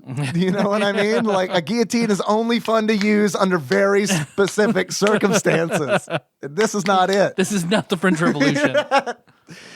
I think the design is good, but I think that the game is not fun because the genre itself is not fun. Escort missions are not fun. No. I think we can all agree on that. And also, the controls are horrible in the game. They make the game harder. Yeah. And I don't like it. I like a challenge, but I don't like a challenge when it's like, I can't do the thing I want to do. When the challenge is poor design, overcoming poor design should not be the challenge. Yeah. And when it's super important, because okay, so Rocko can... There's very precise shit you have to do to get Spunky to cross stuff. Absolutely. So, absolutely. And in order to do precise things and feel good about it, you need to have that precision. You need to be able to execute those things precisely, so the controls should be good. The controls are bad. There is like, you press X to pick up Spunky, but it like almost never works. You get a nice little licking animation when you manage to do it. Right, but it almost never works. And it's like, because so many times I'm streaming the game and it's like, it was mentioned several times in chat where it's like, Dave sounds like he's in a ska band. Because I'm like, pick him up, pick him up, pick him up, pick him up. Because it's like, it's possible. And like, I'm Rocko's stutter stepping behind Spunky, like reaching down. And it's like, meanwhile, Spunky's like falling into water, going through an electrical fence. And it's just like, fuck it, man. So that was very, very frustrating. And I think it honestly knocks the game down. Like, I mean, if the controls were better, sure, you're still in a shitty genre, but I don't know, it would elevate the game. See, I can't even defend myself that much because while I rented this game twice and then I was kind of done with it, like, what game did I rent like 4 or 5 times? And that is very similar. Eek the Cat? Krusty's Funhouse. See, I haven't played Krusty's Funhouse. See, I've never played a Lemmings game, but I've Really? played a lot of Krusty's Funhouse. And that was that thing where I would think about, like, I didn't love it, but I would think about it when I wasn't playing it and have like, oh, but that's how I do that. And I'd want to go and do it. Well, see, I'm glad you said that because this is a puzzle platformer. Like, and because you are platforming as Rocko and you are figuring out puzzles. You're trying to figure out safe routes for Spunky. And I got to say, this is not a good format for puzzle platformers. Like, I much prefer the Donkey Kong 94 style of puzzle platformers where it's like, you're Mario and you're doing Mario shit, but you got to like flip switches and stuff to give yourself a path to get to the end of the level. Like, it just feels like it's more active because it's like it's all about you, the player, and not an NPC that you're trying to guide to safety. Yeah, this is true. It does put everything. You're right. Yeah, that's a good point. Plus, man, you could do so many fun jumps and stuff that like in Donkey Kong 94 that like totally are like in Mario's core mechanics now, like the triple jump and the backflip, like all that shit is from Donkey Kong 94. And it's like, I don't know, man, it's such a good game that I think we did an episode on. Yeah. I think you're right. Because I remember you said that. It's like, oh, I remember playing that. I did play that. Yeah. I enjoyed that. If we haven't done an episode on that, we need to. I'm pretty sure we have. I think we have. I remember playing it. And I don't think I would play it just for funsies Let's do it again. What'd you think about how the game sounded? We know it looked good. We agree on that. It's okay. It's okay, right? I don't feel like it was indicative of the show. I don't, no, it was because the show, like, a lot of like barfs and vomit sounds and fart sounds. Man, they in the show, I didn't realize this as a kid, but like, you know how in The Office and like Parks and Rec, they punctuate a joke with like the zoom, like they'll like zoom in, and it's like, this is our substitute for a laugh track. Yeah. This is the joke. Laugh here. Yeah. Rocko's Modern Life did that with fart sounds. And it's like, when I was rewatching it, I was like, well, that's not great. But then I was like, well, it's also a kid's show. I got to remember that. Or it's like, this is where you laugh. Right. Did you hear a fart sound? No. Mr. Big Head. But I don't know if I want to. Shut up, Rocko! Kind of reminds me of Terrence and Phillip from South Park. Yeah. And I don't remember, because like outside of the first season, I haven't seen any other Rocko's Modern Life episodes since I was a kid. So I don't know if that changed over time. It probably did, because that the show got depth as it went on. Yeah. But that's just a season 1 thing that I noticed. About the show, like Heffer was probably my favorite character. I love Filbert, but I also really loved Heffer. Heffer's dynamic with his family. Like, I still remember as a kid, like being in, like wanting to watch it, but also being like, what the fuck? Whenever his grandfather Wolf didn't have any teeth, the way he'd smack into meat and the way it would mush. And like, I remember it so vividly as a kid. The mush bubbles would come out of his mouth. Yeah. And float across the table. Yeah. Yeah. It's gross. It's weird because it's like, I guess this is a sign of maturity of some sort, because like watching some of those was like, I don't remember being a kid and being like, that's gross. But like as an adult, I'm like, because Nikki was watching it too, and maybe that had something to do with it. Because something would happen, I'd kind of like look over. Or it's like, how's she gonna react to that? Okay, all right. Does she know I'm crazy yet? Does she know it's too late? We have Spawn together. Is there something she can do? Do I see any regret go across her face? Laugh, but don't laugh too hard. Laugh, but don't like immediately sort of pout. Laugh, but disapprovingly. Shake your head at the same time. No, like this is bad, but I'm in it.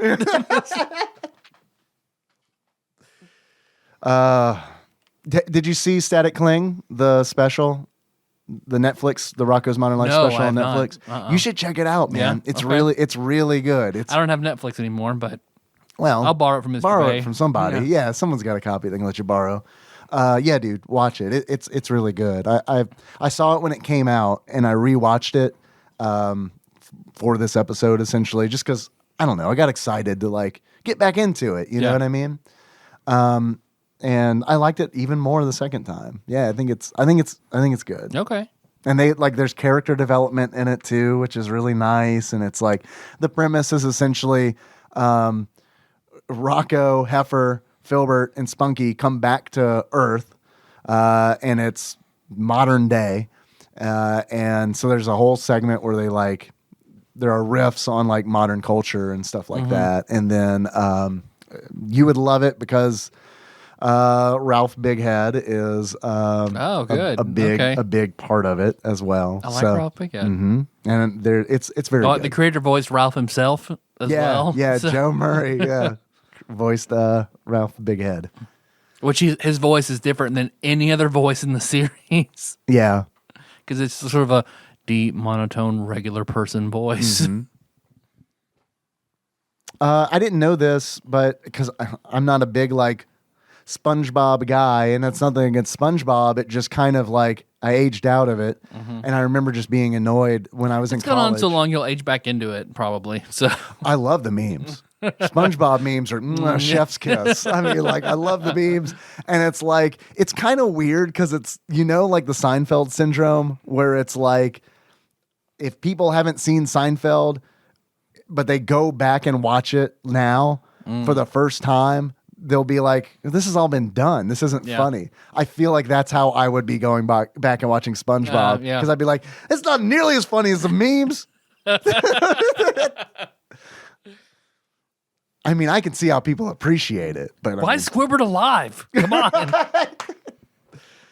But the creator of SpongeBob, he worked on Rocko's Modern Life and was the creative director, I think, for like the last season. Tom Kenny, who is the voice of SpongeBob, also did several voices on Rocko's Modern Life. Like he's super prolific voice actor. Yeah. So I mean, on Mr. Show, he's great on Mr. Show. Yes, that's where I recognized him from. You're right. I didn't realize that until right now. Because when I looked him up, or when they were showing his photo in the video, it's like, man, I know him from dude? Yeah, and it's like they're talking about the voice work that he's done, and it's like, but I never would have seen him like voicing, So it's like, who is? Yeah. He's like Nolan North. You sort of know what he looks like, but you haven't really seen him. To me, he looks like Deadpool. I don't know. Well, do you have any achievements for Rocko's Modern Life?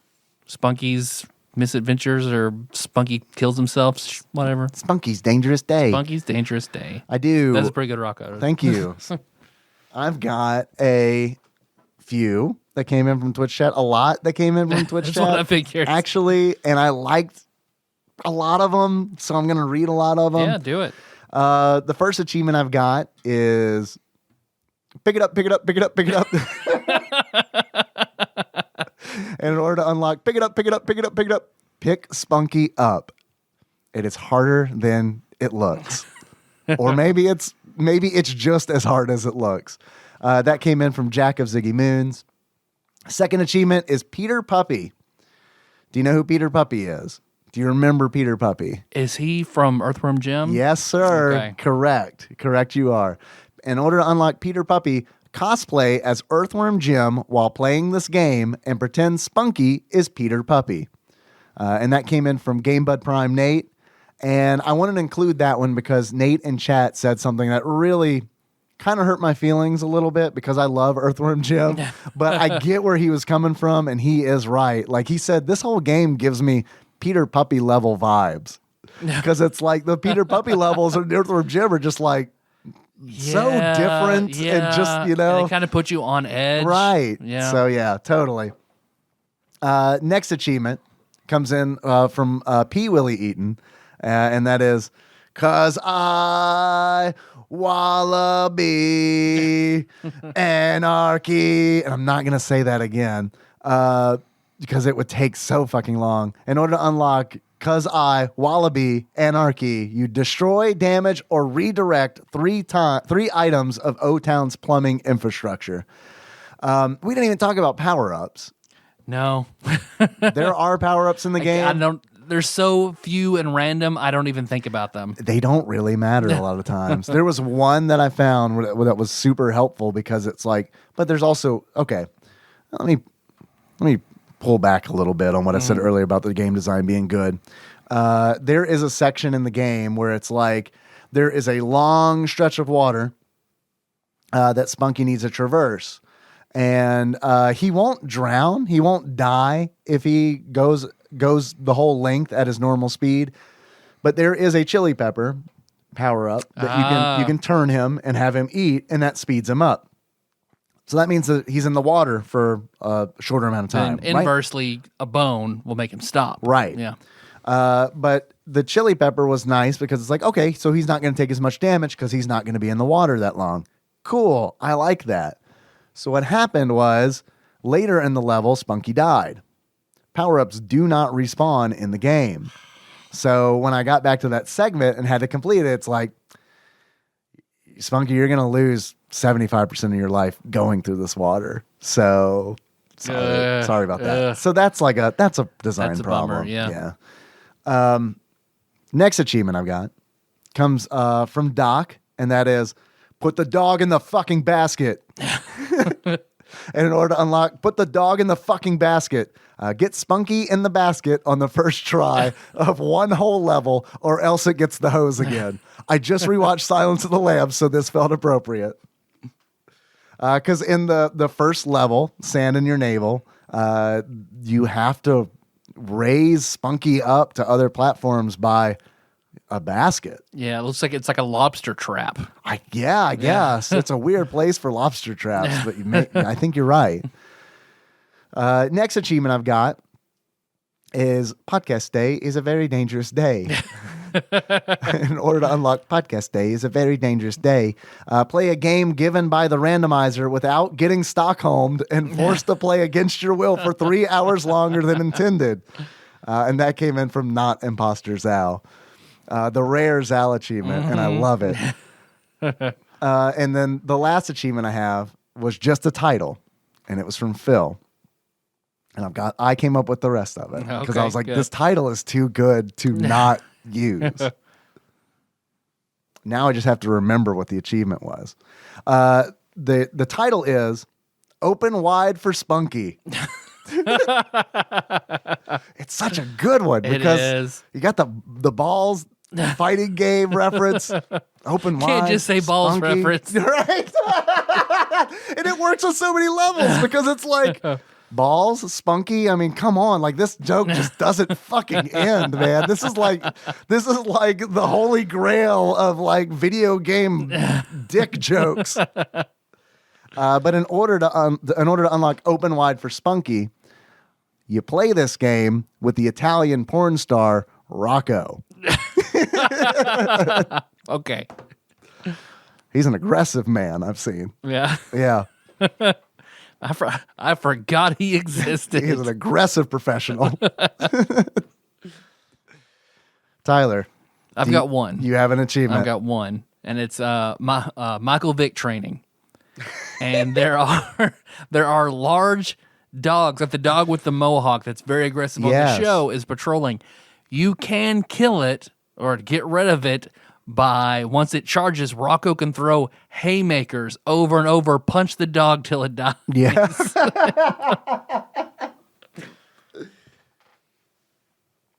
So there we go. Tyler, Yes, Dave. I'm curious about a few things. Where are they now? I'm curious. Okay. Where are they now? Specifically, the developer, Viacom. Viacom, I think it's got to still be around. They are technically still around.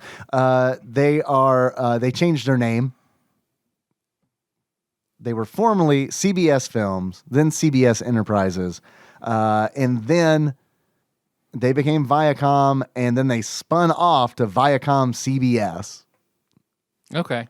Yeah, I know they're still around somewhere somehow. Viacom. That's all I can think. Like, I don't know what the end of the show. Like, I don't know what show it was the end of, but Viacom. There is some interesting stuff with the development. I don't know if you're familiar with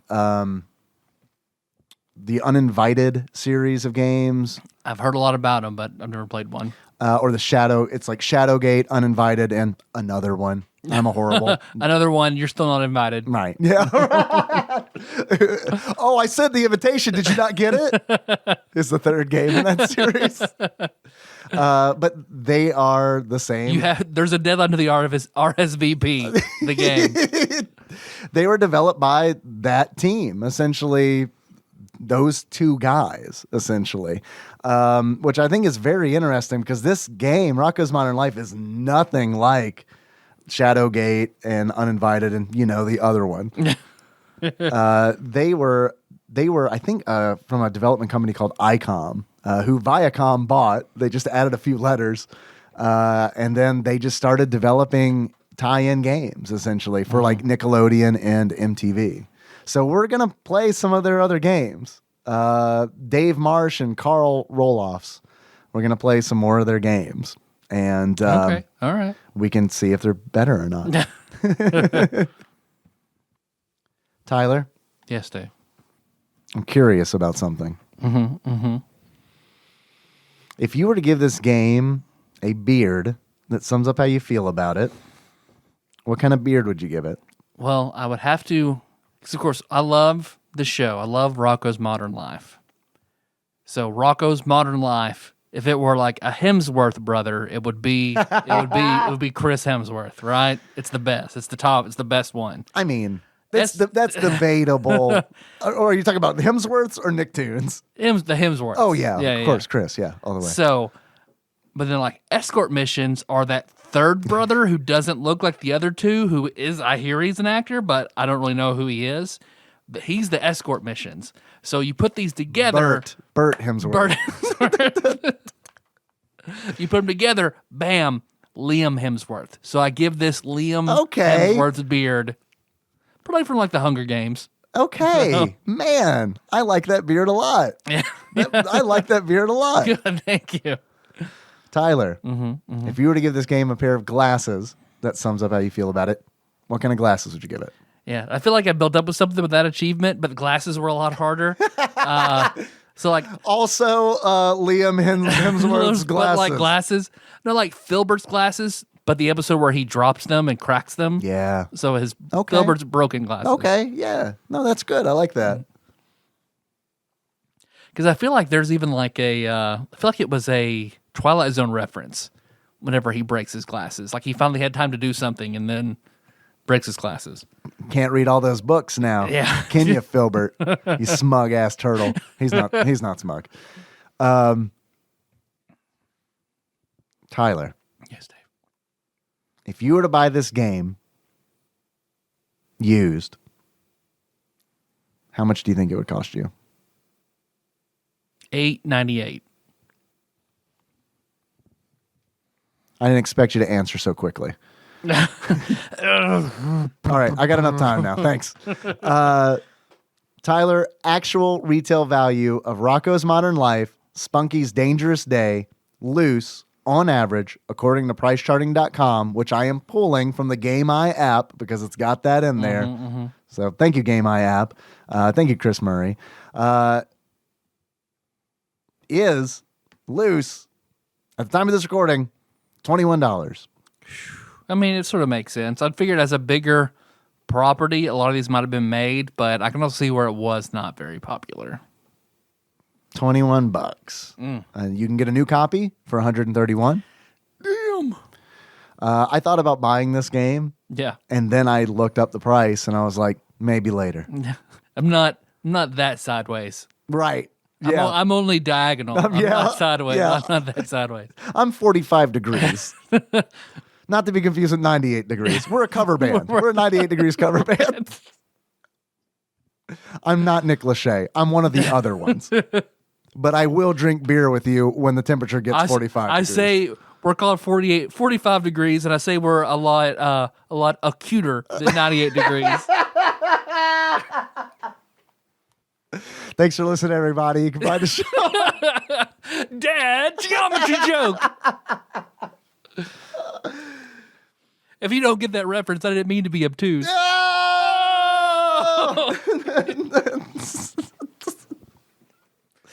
You know, those arguments about classic TADPOG are feeling pretty on target right about now.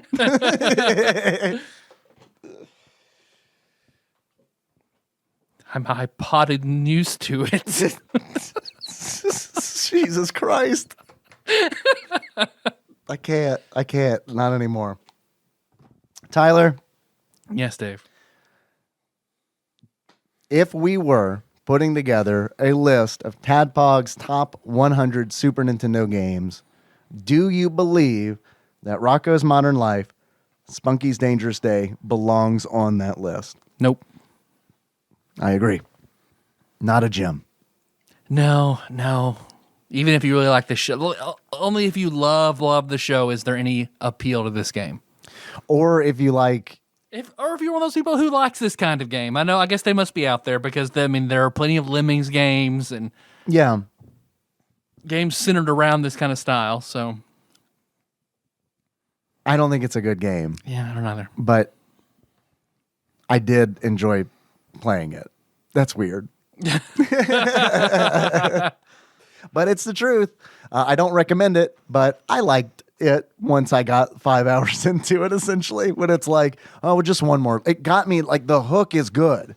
The hook is good, and it feels good when you finish a level. It feels so good when I would finish a level that it'd be like, well, I can probably do one more. You know what I mean? It's like, I didn't like it, but I got that. Right. It's kind of, on some degree, it's like spicy food because it is like, man, that fucking hurt. But I can probably do that again. Right. I can do one that's worse. Right. Tyler. Yes, Dave. Are you curious about what Flopsy thinks about this game? Yeah. Let's see. The Ultimate Nintendo Guide to the SNES Library, 1991 through 1998 by Pat Contry, courtesy of Master Mold Mike. Rocko's Modern Life, Spunky's Dangerous Day, on page 262, is rated. Would you like to take a guess? Or you just want to do straight up, you want to know? 1.5. 1.5 stars. That's sort of their MO for a minute game. You nailed it. The reflections say, this is by AF. Reflections AF. Reflective AF.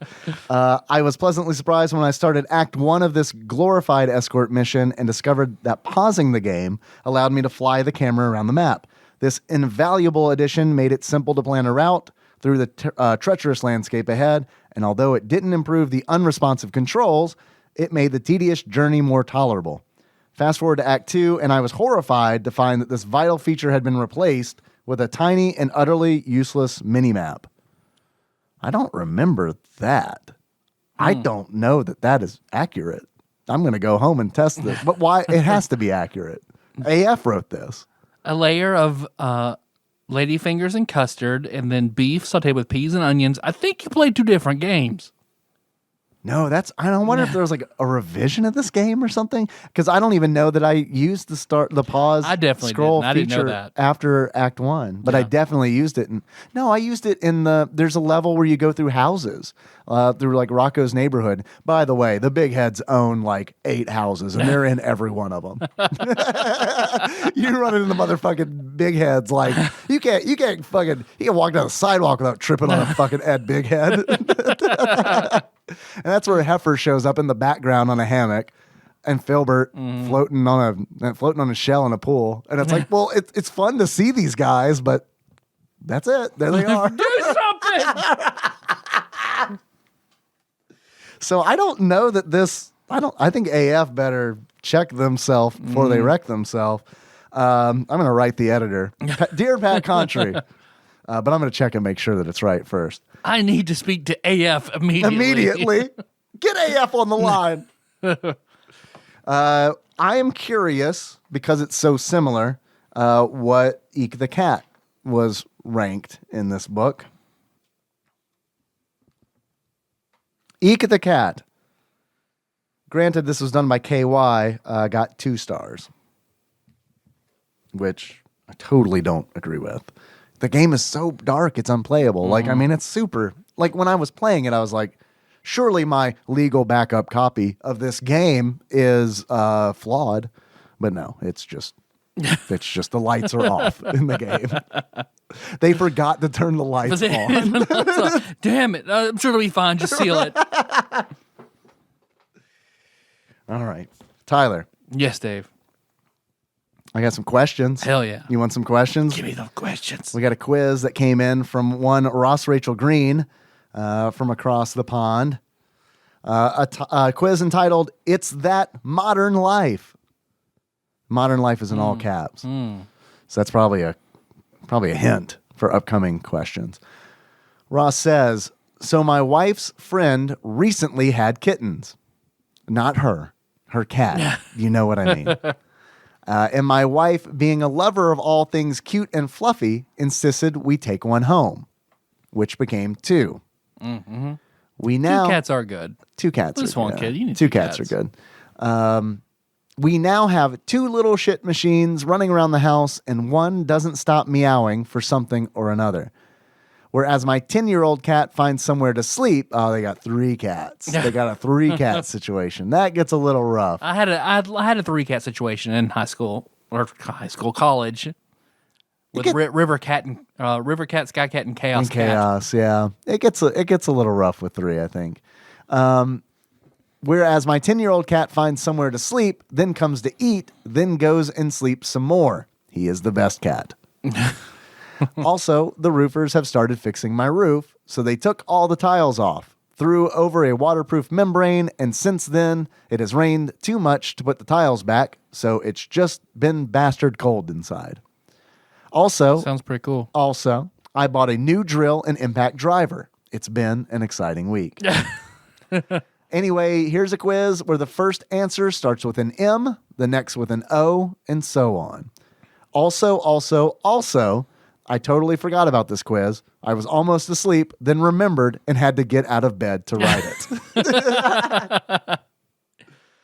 I won't mention the fact that we are recording this podcast later than usual. Yep. Are you ready to begin the quiz, Tyler? Yes. First question. This game mixes the harsh realities of discrimination, segregation, and golf for some reason. And it starts with M. Martin Luther King Jr.'s golf? Mario Golf?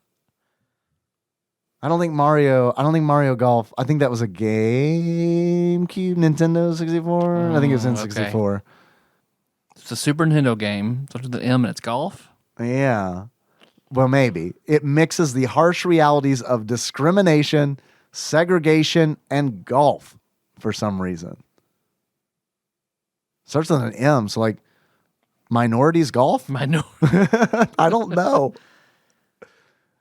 Yeah, I don't know. I can't get the minorities golf. Minority golf. It is Mecha Robot Golf. Okay. Never heard of that one. Discriminate from the different styles of robots, I guess. Or human robot, like, humans could be subjugate the robots or vice versa. Yeah. Next question. This post-apocalyptic action racing game sounds like it is heavily based on Mad Max without a license. This would be an O. Jesus. Off-road? That's not post-apocalyptic, is it? Off-road sounds fun. May not even be a Super Nintendo game. I don't know if it had a port or not. Post-apocalyptic Super off-road. action racing game that starts with an O. Oh, baby, oh, baby, oh, baby. I have no idea. Off-road. Locking it in. It is Outlander. Never heard of it. Never heard of either of these. Next question. This one-on-one fighting game featured a popular actor, director, martial artist, martial arts instructor, and philosopher. Starts with a what now? A D. Diane Keaton's Punch 'em Up. Punch 'em up. It's like Steven Seagal, clearly, but what was the Super Nintendo game? Can you name any of his movies? Maybe it was named after one of his movies. Karate Man. Karate Man 2. Karate Man 3, of course. Karate Man 3, 4, 5, 6, and 7. Uninvited, Shadowgate. I mean, who's that karate guy that we know? Well, there's Chuck Norris, but he's not a D. There's Dwayne The Rock. Dwayne The Rock Johnson. But that was probably before he was a philosopher. Shit, man, these are fucking hard. I have no idea. It's a one-on-one fighting game. Maybe it'll help us. I don't know, dude. I have no idea. Maybe the first word is die because it's D. Yeah. Die, non-karate guy. Die, a Steven Seagal joint. Perfect. Locking it in. It is Dragon, a Bruce Lee story. Oh, we're bad at this. Next question. This is the game that this week's game wishes it was. Eek the cat? It is an E. Yeah, sure. Eek the cat. Eek the cat? Locking it in. Eek the cat. Ross. You're wrong. Ross, they didn't turn on the lights in that game, Ross. Next question. This game sees you playing as one of two cyborgs with either an ice or lightning power and is named after something you must never do with scissors and a type of one-handed sword. Run rapier. Yeah. Run épée. Run saber. Run saber? Run short sword. Two cyborgs with either an ice or lightning Run power. bastard sword as long as you have a feet. It's Run cutlass? run shit, man, it's hard to do. Run one-handed sword. What else should you never do with scissors? Eat. Never eat with scissors. Eat short sword. Never sleep with scissors. Fuck scissors. Well, Well, it depends. yeah. Do you like your foreskin or not? It does have two holes. Just saying. Do you have an oblong, smushy dick? Not exclusively for fingers. Look, man, you got to make shit work sometimes when you're 12. That's all I'm going to say. I don't know. I guess run sabers are all right. Run saber, locking it in. It is, in fact, run saber. Really? We got it. All right. Wow, okay. Next question. It's like Nazi Coke. Fanta? Fanta? By the way, I haven't mentioned this yet, but you are drinking Faygo. What's up with that? Melissa just bought some. All right. I opened the door and said the same thing. Faygo?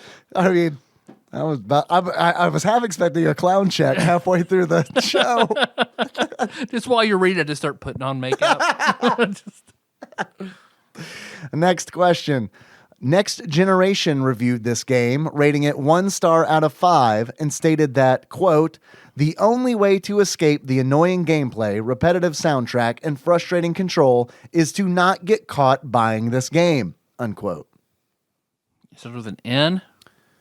Let's see. Modern, yes, N. What's a horrible game that starts with N for the Super Nintendo? I don't have to go on there. Besides, like a bad game that starts with an N, go. Right. Road Riot starts with an R. Street Hockey 95 starts with an S. Last I checked. You've got your standards, Baby's Kids, Shaq Fu, Home Improvement. I mean, N. Eek the Cat's with an E, so.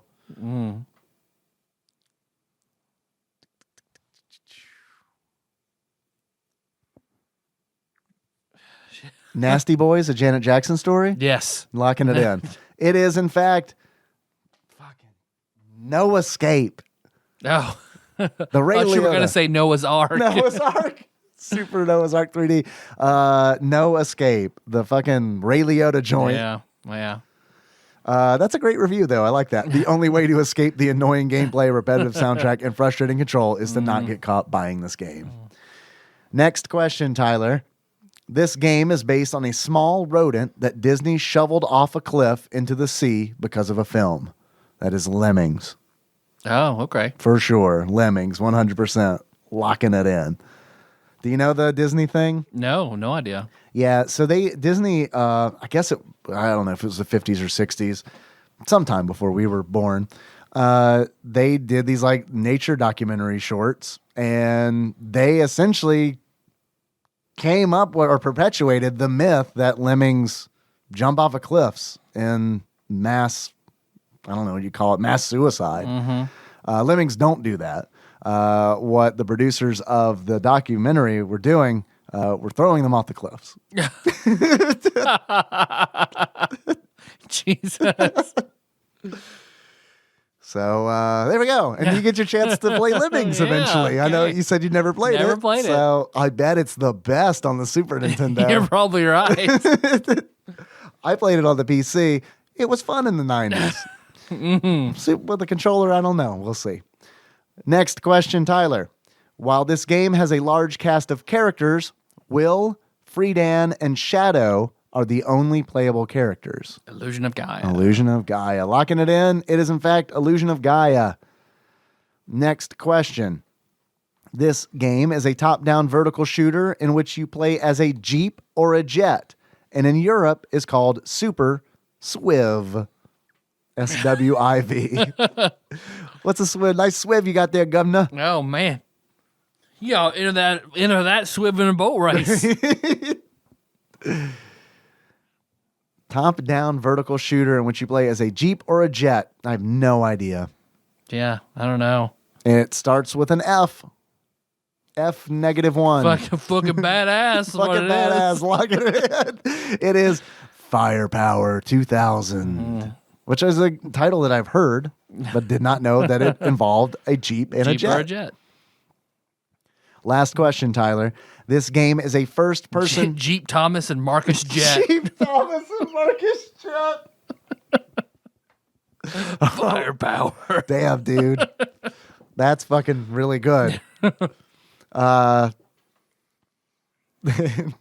a power couple right there. Yep. That's a power couple. Last question. This game is a first-person dungeon crawler where you fight towards the final enemy, Xanathar. A first-person dungeon crawler. Didn't we play something like this? We played a few of them, yeah. This starts with E. We played Wizardry 5, which was one of these. We played... This has to be Eye of the Beholder. Yes. Yeah. Because we haven't done it yet, but... 100% Eye of the Beholder. That's yeah. Logging it in. It is in fact Eye of the Beholder. Good job. All right. We have no morality question this time, but I get it. Ross had to get out of bed to make the quiz. Yeah, too. Well, Ross, that was the hardest quiz I think you have made so far. Definitely. Besides the sports ones that Dennis did. Recently, one of the hardest. Would you, Tyler? Would you like to pray? Yep, I would. I'm going to go over here and grab this batter up peripheral, plug this in, put one end on the ground, the other end, my head to the other end, Wild and Crazy Kid style. Because it is, the artifact in which we Wild and Crazy Kids on to point our no in random direction. I'm confused. Just go with it. It's fine. And I'll say the prayer we all love to say.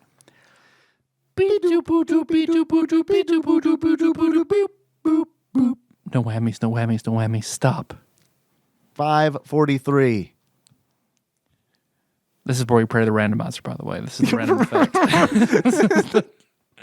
5:43. That's late. So I'm going to say it's probably the R's. Close. It's the S's. S's. I'll give you the first word. How about that? Super. Street. Super would just be mean.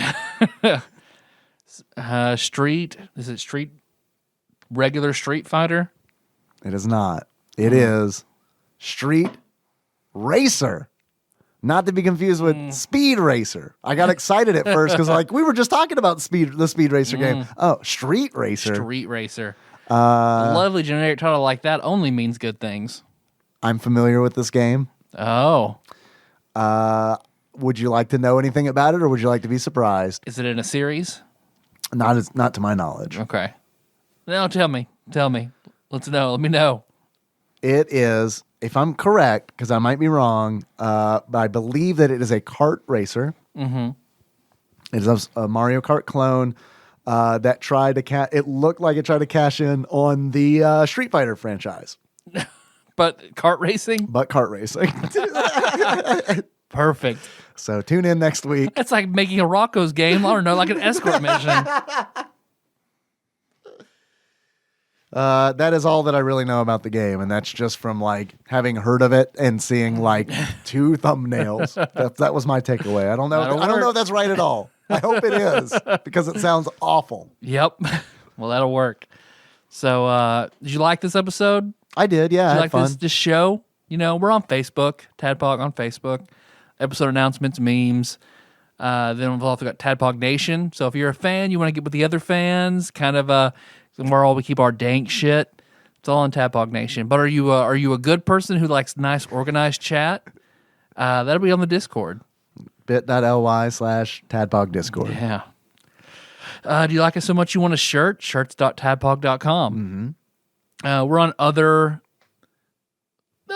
social media. No, maybe not as much. So we're TADPOG_podcast on Twitter and on Instagram. Because our show, you know, we're on iTunes, we're on Spotify, we're on YouTube. And then, of course, the website, tadpog.com. Sorry, I kind of zoned out because Dennis sent me a photograph of tacos. I understand. Yeah. And I am a hungry boy, and now I'm a jealous boy. These look like they might be tacos al pastor. I'm not positive, though. Mm-hmm. I'm trying to figure out if those are onions or if they are pineapple. Hopefully both. But most importantly, we got that Patreon. Patreon. Let me pull that up real quick. Patreon.com/tadpog. There's some people who donate to us on there. Yeah. And that's really neat. So, yeah, from there, because we have lots of bonus content. We try to put something out every month. We did a big streak for the Piggy Palace series, so we've got our tabletop on there. I was happy when, I'm not going to, spoilers, I'm not going to do a spoiler, but I got a message from Guitar Man Dalton who got to a big turning point. He listened, he blew through all the Son of Sam, and then he went right to Piggy Palace, and he got to a big point around 10 episodes in, and then texted me, holy shit. So, yeah. That's the Son of Sam. For those who aren't familiar, these were Call of Cthulhu tabletop actual plays that you ran. So when we say we do old games, we mean tabletop games too. So we've done Little Fears before, Call of Cthulhu. Trying to get any other offbeat stuff that we've done. Little Fears. Did you say Little Fears? Little Fears, Noisy Person Cards. Yeah, we've done some other Everyone is games John. like that. Yeah. So I would like to thank, let's see, I think Nathan Eaton, a big increase. Thank you, Nathan. Game Bud Prime. Cthusiast Jeff Miners, huge. That's for a bounty. Yeah. And relates to why I just got this Eon GameCube HD converter. Welcome back, Frederick Snyder. I know Frederick's been around for a long time. Thank you. Big jump by Zeus Laser. Holy shit. The Zeus is loose. Thank you. Thank you, Zeus. Our theme song is Moves. Let's think we're driving that track from the shirts at tadpog.com. Oh, do you want to send us something? You can send it to Tadpog Studios, care of Nicole Nance, PO Box 3785, Paducah, Kentucky 42002, or you can call us. Sometimes we take voicemails. Mm-hmm. We need to do that at some point in time. We just keep talking about shit. So that's 270-883-2555. This episode was executive produced by the following people. These are the folks who donate to us $20 or more a month on Patreon. And those are Usurper Grimm, Cthusiast Jeff Miners, Sandwich Pope Phil Hawkins, God Emperor Alex Pena, Cousin David Galino, Platinum member Brett Miller, Coronavirus Savior Cubicle Monkey, Zeus Laser, Steve Dixon, Joseph Phillips, Cody Phillips, Bantha Master, The Eightfold Daniel Abernathy, Plinko Nick Price, Executive Producer Dig Dougie, Matt Gentile aka Gentle G, Magical Sleeper aka Big Dick Pie Baker Chris Vaughn, Laud Mulaney Dennis, Pinball Archmage Chris Edler, congratulations on your marriage, Drinksmith Joey Webster, Paul Anderson, Master Cycle Baron Kevin Link, and Demented Lemming. Thanks, y'all. It means a lot. And Very much. Very much. It goes a long way. So how you want to close it out, Dave? As our favorite Rocko's Modern Life character. That's a good call. All right. So until next time. Oh, tropical Capricorn. Those twins from the nation of Balzac. The Chameleon Brothers. Chameleon Brothers. Come, Rocko, we will tell you about our life. That's very good. That's very good. The nation of Balzac. Now do them simultaneously.